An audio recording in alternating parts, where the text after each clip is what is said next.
And overcome is a pretty common word. And according to ChatGPT, it's an intermediate level. I asked ChatGPT, what's the level of this? It always says intermediate. So I don't know, maybe intermediate is when you learn a lot of new vocabulary. But this is from chapter 1 of, also in chapter 1 of chapter 2 of David Copperfield by Charles Dickens. And when you overcome something, it's when you defeat something, when you win something difficult, when you have a challenge or a difficult situation and you win. The fight is over and you won. This is overcoming something. You have a difficult situation, you fight, and then you win. This is what overcoming something is. So let's see.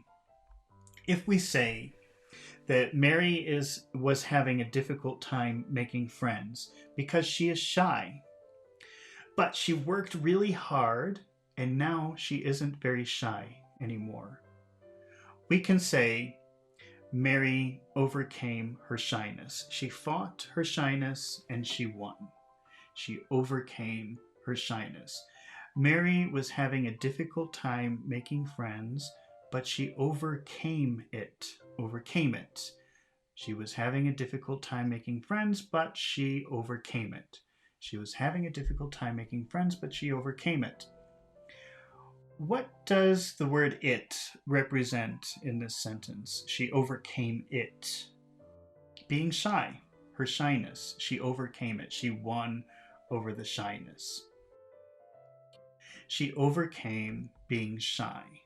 She overcame it. Let's use a how question, or let's make a how question. How? How did she? How did she overcome? How did she overcome it? How did she overcome it? Let's answer this with by plus an ing verb. By being outgoing. If you don't know outgoing, that's kind of the opposite of shy. It means being very social, talking to a lot of people, trying new things. Being outgoing. She overcame it by being outgoing. She overcame her shyness by being outgoing. Let's change it. Let's say joining social clubs. She overcame it by joining social clubs. She overcame it by joining social clubs. All right, let's try another word here. Just a second.